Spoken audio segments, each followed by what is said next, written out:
My husband's family faked his death to test my loyalty. Now they want me to forgive them. I'm a 32-year-old woman, and I've been married to my husband. He's 29, for 3 years. We met through mutual friends, clicked right away, and for the first couple years, everything just felt easy. We had different upbringings. Mine was pretty average, nothing flashy, but we shared the same values, laughed at the same dumb movies, like the same quiet weekends. I work in education, not the kind of job that brings in big money, but I love it. He always said he admired that. His family, though, that was a different story. From the start, they never really accepted me. His parents are wealthy, polished, the kind of people who measure worth by last names and where you summer. They'd smile in public, but in private, it was clear I wasn't what they'd imagined for their son. His mother was the worst. She'd make these dry jokes about public school girls and blue-collar weddings, always with that half smirk, like she knew I couldn't call her out on it without making things awkward for him. I didn't come from money, but I came with good intentions. That didn't matter to them. They rarely invited me to family events unless he pushed. Even then, the energy was always cold, like I'd wandered into a country club without a membership. Still, I didn't want to be the reason he cut off his family. So I smiled, kept my head down, and tried to earn their respect quietly. About a month before everything fell apart, things started shifting between us. At first, it was small. He was on his phone more, but kept it face down. He'd space out in the middle of conversations, then brush it off as stress from work. I didn't push. I should have, but I figured everyone goes through phases, and he'd open up when he was ready. Then he said he needed to visit his parents for a few days alone. That part caught me off guard.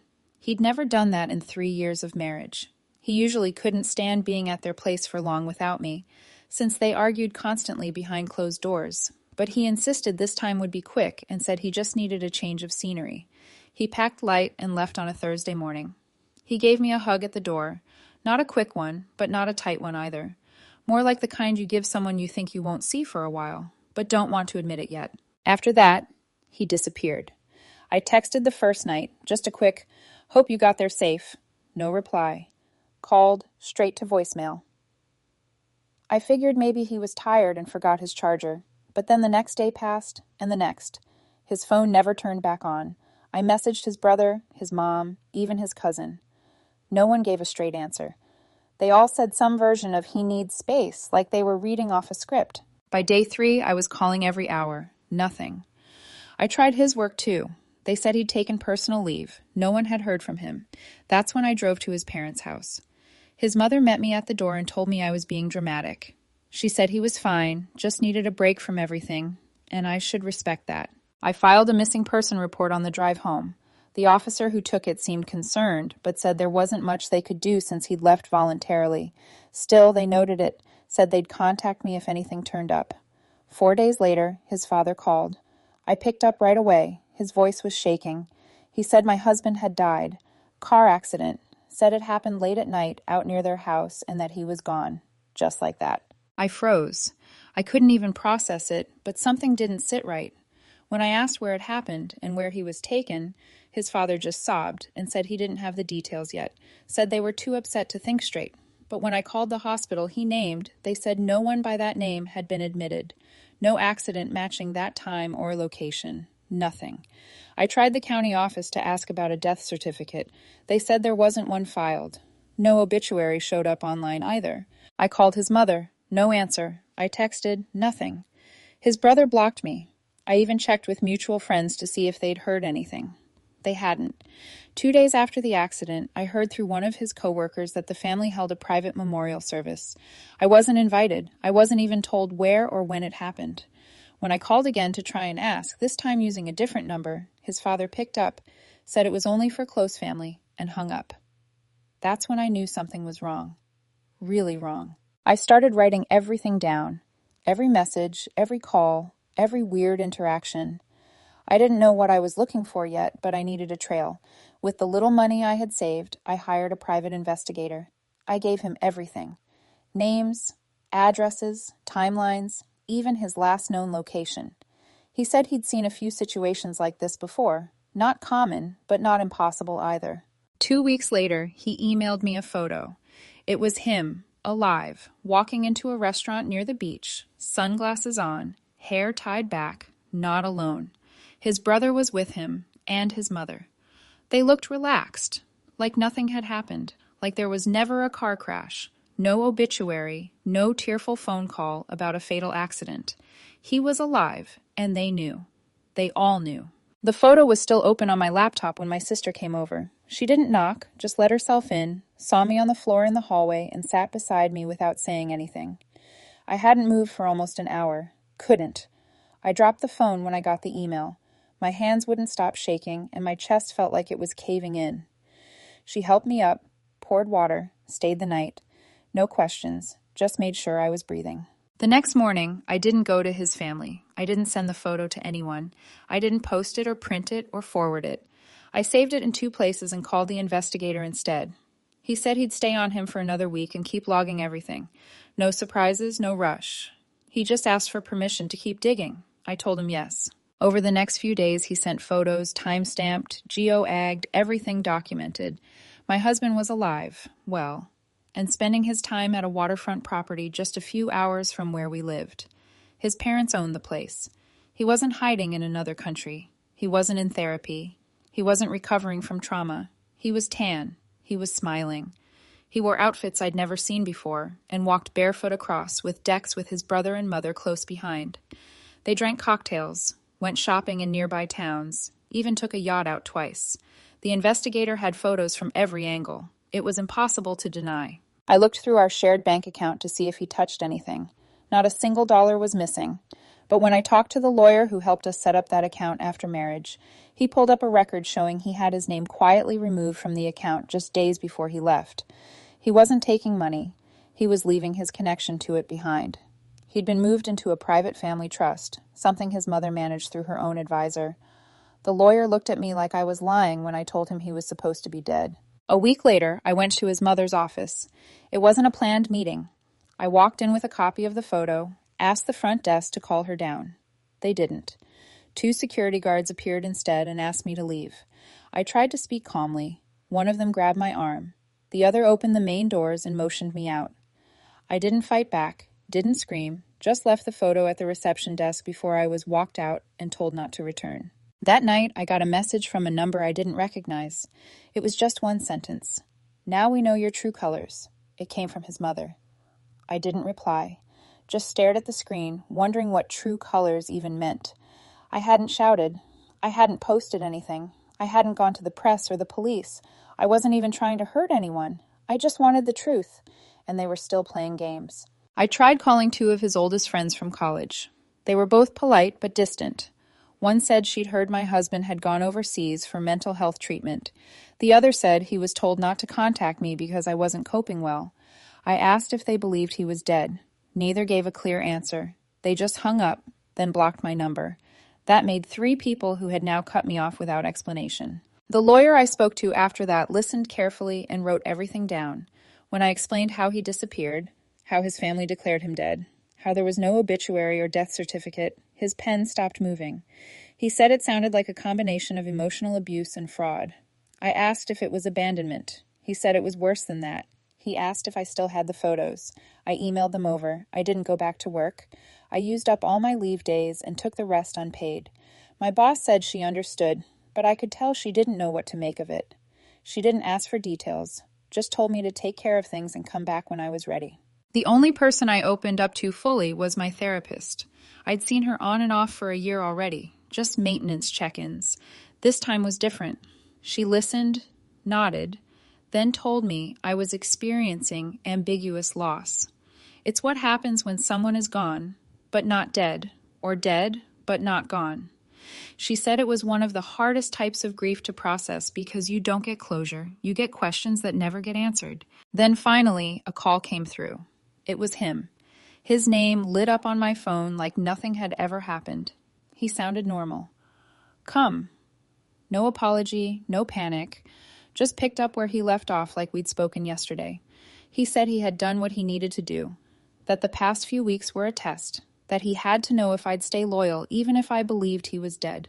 He called it an experiment. He said he had no regrets. I didn't yell, didn't ask why, didn't say anything. I just ended the call and walked to the sink. Then I threw up. I didn't sleep for 3 nights after that call. Every time I closed my eyes, I heard his voice again. Flat, steady, like he was reading off a script. He spoke like it was all logical, like there was nothing wrong with what he'd done, like he expected a thank you. He tried calling again the next day, and the one after that. I never answered. I sent one text, just one sentence. Do not contact me again. Then I blocked his number. That was the last time I gave him access to me. A few days later, his brother emailed. The message was long, emotional, and full of contradictions. He called it a family-led loyalty test, said they'd all been worried I wasn't really invested in the marriage, that I might leave if things ever got hard, that they had to know how I'd react in a crisis. He said they'd all been part of it. Him, his parents, even their family lawyer. They viewed it as a controlled social experiment. Their words. He explained more than I expected. The car accident was fake from the start. They created fake paperwork and paid a retired nurse to pose as an independent caregiver answering my call, claiming she was relaying updates on behalf of a private clinic. They mocked up a fake incident report and gave me a number supposedly tied to a responding officer, but it was just a burner phone with a pre-written script. Every step was planned, coordinated, designed to simulate loss without actually harming anyone. He said I passed, that I didn't cheat, that I didn't run, that I waited, filed reports, stayed loyal. He said I should feel proud. I didn't reply.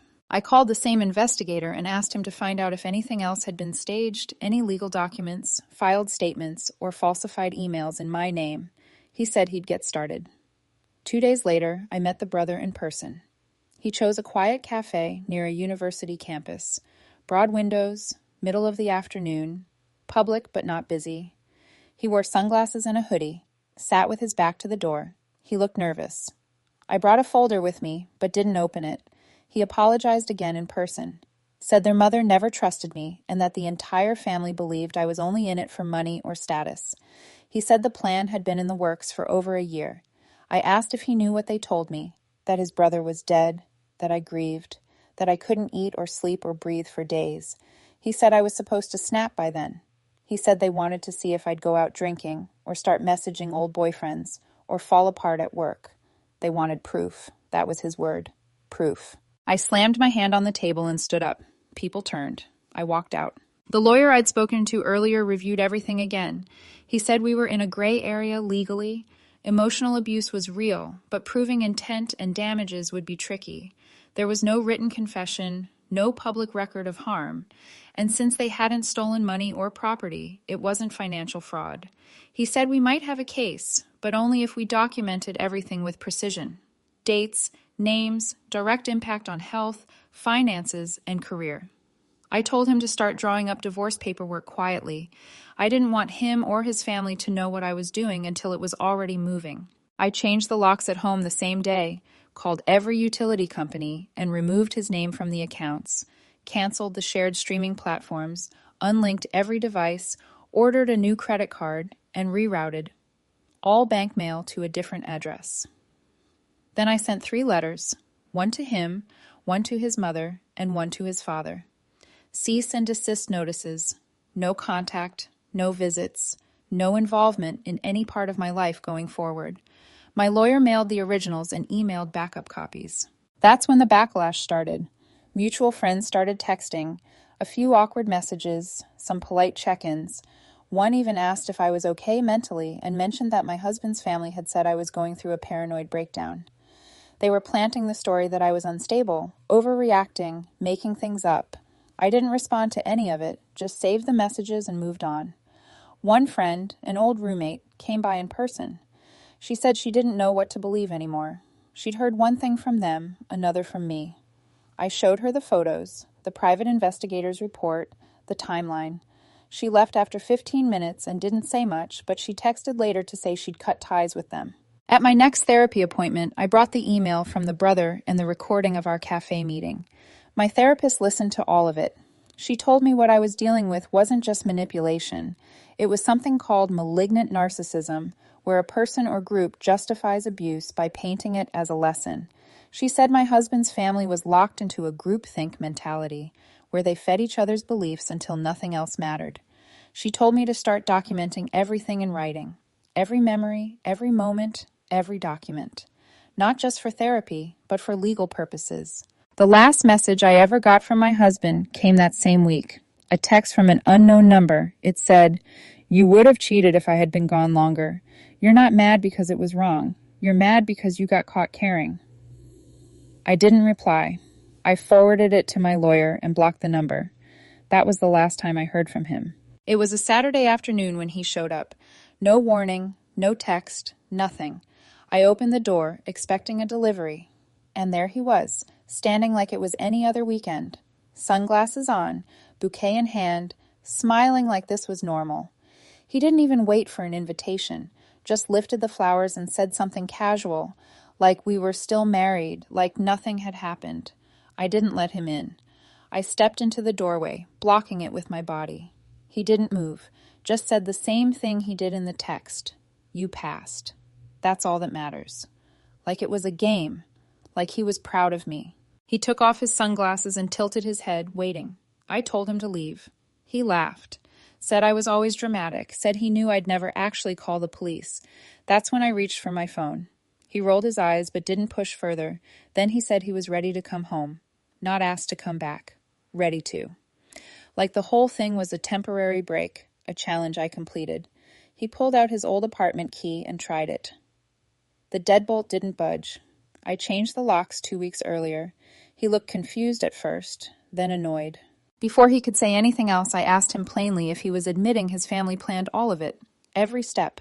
The phone calls, the car accident story, the fake hospital. He nodded. Didn't even hesitate. Said yes, all of it. What he didn't realize was that the security camera above my door had a built-in microphone. The entire exchange, his voice, his tone, the confession, got recorded. My lawyer downloaded the footage the next morning, time-stamped and labeled. He said it was the first piece of real leverage we had. He walked off after that, didn't slam anything, didn't yell, just left like he'd come for groceries and forgot something. But a few hours later, someone else knocked. His mother and his brother stood outside, both dressed like they'd come from church. His mother called through the door, asking to talk like civilized people. I didn't respond. They stood there for almost 10 minutes before leaving. First thing the next morning, I sent the audio recording to my lawyer. He started drafting a formal legal complaint for emotional distress.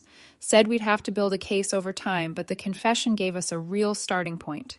His family emailed 2 days later. They wanted mediation, said they'd hire a neutral third party and sit down like adults to clear the air. I refused, told my lawyer to respond directly. I wasn't interested in their theater, not after everything they'd done. That same week, he emailed about property, said he wanted a few sentimental things from the apartment, a painting from our hallway, a Dutch oven his aunt had gifted us, a set of knives he brought from his college days. I didn't reply. My lawyer did. Told him to send a list through legal channels. Nothing more. I also noticed a few letters missing from the shared mailbox in the lobby, bank statements, a tax form, even a medical invoice. I had a gut feeling his family still had a spare key. I went to the post office the next morning and had the lock changed. Picked up all mail in person for the next 2 weeks, just in case. Then his father sent a handwritten letter, no envelope, delivered by a private courier in a black suit. The note said the test was necessary to maintain appearances in their social circle. That trust had to be proven, that I should feel honored for having passed. My therapist and I read the letter together. She helped me file it in the timeline. We've been building a document with dates, screenshots, transcripts, letters, anything with proof. She said it was important to keep the facts straight, especially when gaslighting is involved. When lies get repeated, it's easy to forget the truth. A couple we used to double date with stopped replying to my messages. I saw their photos pop up in a group dinner hosted by my husband's brother. I didn't reach out again, just crossed their names off a list I'd been keeping. Not a revenge list, just a record of who stood where. The final step that week came from my lawyer. He issued an official notice. No further contact from my husband or any member of his family unless it came through legal counsel. Any calls, texts, visits, or backdoor messages would be treated as harassment. The notice was mailed and emailed with receipt confirmation attached. It was the first week in over a month where no one knocked, no one called, no one showed up pretending to fix things. The silence felt strange, not peaceful, just different, like the start of something else. A white envelope showed up in my mailbox midweek, thick, heavy, with gold trim and embossed lettering. It wasn't addressed by hand. It had been printed like a wedding invitation. Inside was a folded card titled Reconciliation Dinner. His parents were hosting. A formal RSVP was requested. Daytime, dress code, everything laid out like a celebration. The wording was strange. It didn't mention anything he or his family had done. Instead, it called his re-entry into life a transition phase and asked me to remain gracious about the trauma I was made to endure, like it had just happened to me, like they weren't the ones who caused it. The back of the card had a quote about resilience and love overcoming misunderstandings. Not grief, not betrayal. Misunderstandings. That night, I found the message he sent during the whole fake death act, the one where he said I would have cheated if he'd stayed gone longer. I didn't delete it. I kept it archived. Reading it again reminded me who I was really dealing with. I sent a copy of the invitation to my lawyer. He told me not to respond. No attendance, no contact, just documentation. Every card, every letter, every attempt at outreach, they all counted as evidence. He added the dinner invitation to the file. The next morning, another delivery came, a box, larger, heavier. Inside was our wedding photo album. I hadn't seen it in over a year. Along with it was a handwritten letter from him, folded neatly in blue stationery and labeled A New Beginning. In the letter, he said he hoped I'd look past the method and focus on the love behind the idea. He called it bold, unorthodox, claimed it was the only way to prove what he called emotional permanence. He didn't apologize, just repeated the same excuse. If it had been fake but failed, I would have proven I was unfaithful. He called it a necessary risk. I took the letter and the invitation and burned them in my backyard fire pit. I kept the photo album, didn't open it again, just sealed it in a box and placed it in the closet with the rest of the documents I was keeping. At my next session, my therapist read the letter and looked angrier than I'd ever seen her. She didn't raise her voice, didn't curse, just sat back in her chair and said, "This goes beyond dysfunction. This is sadism, dressed up as tradition." She asked if I wanted to move forward with trauma documentation in case we needed to pursue deeper legal options later. I said yes. She printed out forms to help with memory logs. The same day, on my way out of her office, I saw my husband standing by the far corner of the parking lot. He wasn't hiding. He was standing near my car, arms crossed, red-eyed. As soon as I unlocked the door, he walked toward me, crying, hands out like he expected a hug or a breakdown. I told him he was violating legal boundaries and that I was informing my attorney immediately. He didn't argue, just stared at me for a few seconds, then got in his car and drove off. My lawyer sent him a final warning through official channels that same night. This time, it included a clear ultimatum. Either he signed the divorce paperwork within 30 days, or I would file and move forward without his consent. He would be notified only through legal routes. Any attempt to meet, call, or write again would be treated as harassment. He didn't sign. Instead, he replied with a counteroffer through his lawyer. He would only sign if I agreed to meet him one last time alone. No lawyers, no recording, just the two of us. His lawyer claimed he had important emotional context to give before he could reach closure. I said no. I sent my response through my attorney. This was never about emotional closure. It was always about control. There would be no more personal meetings, no more conversations outside legal boundaries. He had made his choices. That weekend, his brother left a voicemail on a friend's phone and asked them to pass it along. It ended up getting forwarded to me. In it, he called me vindictive, said I was ruining their family's name, said I had made something symbolic and beautiful into something bitter and embarrassing. I sent the voicemail to my lawyer, and he had it transcribed and dated for records. After that, I updated everything. Changed all my passwords again, bought a new security system, installed an outdoor camera facing the front walk, and a smart doorbell with two-way audio and cloud storage. I also called my building's management and requested they deny access to anyone claiming to be my spouse or in-law unless previously approved in writing. Then I went to my lawyer's office and signed the final divorce filing. It was submitted the next day. He didn't find out from me. He found out from court delivery, just like he wanted. No personal contact. Everything legal, everything clean. And still, the silence that followed didn't feel like peace. It just felt like the part where you wait to see what comes next. The email from my lawyer came early Monday morning. His family's legal team had filed a response to the emotional distress claim.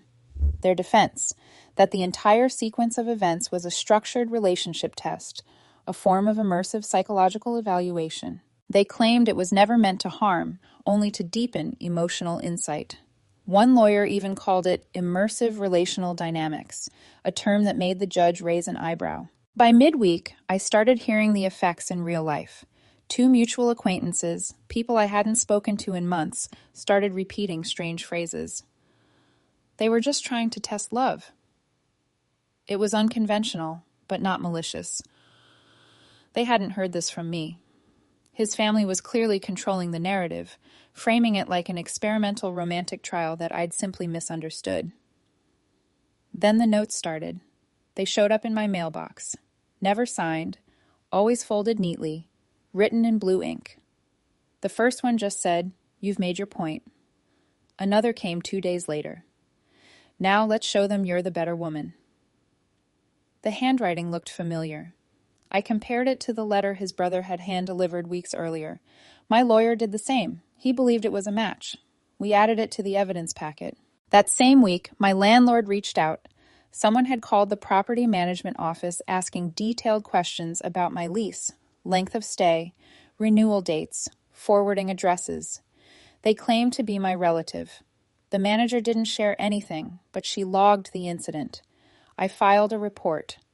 My lawyer added impersonation to the growing list. We started building a formal timeline, not just of emotional abuse, but of impersonation, privacy invasion, manipulation, and coordinated deceit. It included screenshots, audio clips, documents, and now surveillance footage. Every moment, every note, every knock on my door, it all went into the file. The audio of him admitting the plan on my doorstep, the letters with strange language about transition phases, the party invitation, they were all submitted to a civil judge along with the restraining order request. We filed to restrict contact from him, his mother, and his father. The court accepted. A hearing was scheduled for 3 weeks out. My lawyer said we'd argue psychological trauma, malicious intent, and long-term damage. The judge would decide if a permanent restraining order and damages were appropriate. A few days after the court date was set, his lawyer reached out. He wanted to withdraw all motions and end everything on one condition. I had to agree to a private closure meeting with him alone. No lawyers, no court, just him and me. I didn't reply. My lawyer did. We declined. That weekend, I started looking for places in a different city. I didn't tell anyone where, just bookmarked listings and contacted agents privately. Once the case was done, I didn't plan to stay here. Too many reminders. Too many people who thought this was some kind of romance. While packing, I found a box I hadn't seen in years, buried under old linens in a storage bin I hadn't opened since before we were married. Inside was a shoebox filled with old notebooks. Not journals, scripts. One had his handwriting on every page. Dialogue, scenarios, outcome trees, flowcharts, titles like "If she threatens to leave," "Response variants," "If she files legal complaint." It read more like a playbook than a journal. On one page he had written, "If she doesn't collapse emotionally, we try the next level." There were multiple outlines of how to approach grief, how to simulate panic, how long to wait between fake calls. It was all mapped out. Timelines, reactions, probabilities. One note simply said, "Endgame, control, or reinvention." I took the box to therapy. My therapist read through the first 2 notebooks and didn't speak for several minutes. Then she said she might need to testify. She'd already been documenting the trauma progression, but this was something else. Proof of intent. The day before the hearing, his mother tried one last move. Through her legal team, she submitted a request asking that a statement of family unity be read aloud in court. She claimed it was a tradition, a rite of passage, that their family always closed internal disputes with one final reflection. I gave my lawyer the answer: no. No personal statements, no dramatics, no ceremony. They had their chance to speak. Now I get to speak through law. The courthouse was quiet when I arrived. Security check, metal detector, paperwork, routine steps that didn't feel routine at all. I walked into the assigned courtroom and spotted them immediately. His parents were already seated. His mother sat upright with her hands folded, expression unreadable. His father stared straight ahead. Neither of them looked at me. Their lawyer sat beside them, flipping through a thick folder of documents. The hearing began right on time. The judge asked both sides if they were ready. Her team responded first and opened with what they called context testimony. They brought in a licensed psychologist. She introduced herself, then began describing the fake death and banishing act as a structured trust experiment. She claimed the intention was never harm, but growth. She used phrases like controlled exposure to emotional instability and behavioral evaluation under artificial duress. Then came the cross-examination. My lawyer asked one question: who had paid her for her time and report? She said she was contracted through a private consulting firm. When asked which one, she gave the name of a company owned by my husband's mother. The room shifted. The judge raised his head. Her lawyer asked for a recess. It was denied. My lawyer played the audio recording next, the one from the security camera at my door. The moment my husband confirmed in his own voice that the entire death had been planned. No emotion, no hesitation, just a flat-toned admission. The judge asked to hear it again, then once more. After that, we submitted the notebooks. I carried a shoebox to the clerk's desk myself. Inside were the pages he'd written, outlines of scenarios, rehearsed dialogues, diagrams, even timed breakdowns of possible reactions. One document was titled, "If She Doesn't Break." Another, Phase 2 Escalation Options. The judge didn't say anything, just flipped through a few pages, then passed the box to a clerk for scanning. His testimony followed. He walked up in a fitted suit, hair pulled back, and began with a calm, clear statement. He said the entire test was designed from a place of love, that his family had always been protective, that he wanted to be absolutely sure I was the right person to build a legacy with. He described it as calculated but necessary. Midway through his second paragraph, the judge cut in. He asked him plainly, "Do you understand the emotional damage you caused by pretending to be dead?" He blinked, paused, then began talking again. The judge raised his hand and instructed him to stop speaking. His mother stood next. She defended their choices, said their family culture had always included character tests, that no one in their family had ever married without being vetted through adversity. She framed it like a tradition, a rite of passage. The judge leaned forward and called it what it was, a pattern of coercion disguised as legacy building. He said the court was not in the business of protecting family myths that function as emotional manipulation. He granted the restraining order. 6 months, no contact from him or his mother or his father. Any messages would have to go through legal counsel only. Then came the divorce ruling. The judge finalized it immediately. The marriage was dissolved on grounds of emotional entrapment and deception. A clause was added to the judgment. No future contact from him for reconciliation purposes. If he attempted to reach out, it would count as a violation of the order. As the paperwork was being signed, I saw his face shift. He looked toward me for the first time since walking into the room. His jaw tensed. He opened his mouth to speak. His lawyer placed a hand on his arm. He stopped. I left without looking back. It was raining when I stepped outside. Not heavy, just enough to soak your hair and run down the back of your neck. I didn't move at first, just stood in it. It felt real, grounded, quiet. My lawyer met me downstairs, congratulated me in a low voice. He said this was one of the most disturbing cases of psychological manipulation he'd ever handled. He said, "Most people break. Most people cave under the pressure before it ever reaches a courtroom." He told me I did everything right. That night, I filled out one last form. It was the transfer of ownership for our former joint property. I mailed it with delivery confirmation. No ceremony, no delay. It was over legally, emotionally, psychologically. There was nothing left to answer, nothing left to prove. It's been a year. I live in a different state now. New apartment, new job, no ties to anyone connected to him or his family. I never gave a forwarding address. I didn't tell mutual friends where I was going. I packed my car, drove 12 hours, and started over in a city where no one knows my last name. That last part is changing too. The paperwork is filed. I'm legally dropping the name I shared with him, something I kept longer than I should have. Not because I wanted the connection, but because I didn't want to deal with the forms. Now I want the clean break, the full reset. The court case ended months ago. The restraining order held. The divorce terms stuck. His family tried one last time to appeal the restraining order's permanence, but the judge denied it without a hearing. The documents were mailed to my lawyer with a single line, no additional commentary permitted from the involved parties. Therapy has continued, but the tone of the sessions has shifted. A few weeks ago, I told my therapist something I hadn't said out loud before, that for months, even after the court hearing, I still caught myself expecting him to walk back through the door, like it had all been a longer setup, like the twist ending hadn't dropped yet. That feeling is gone now. It stopped sometime around the move. I still get flashbacks. Nothing dramatic, just sharp moments. A siren or a hospital billboard or a missed call from an unknown number.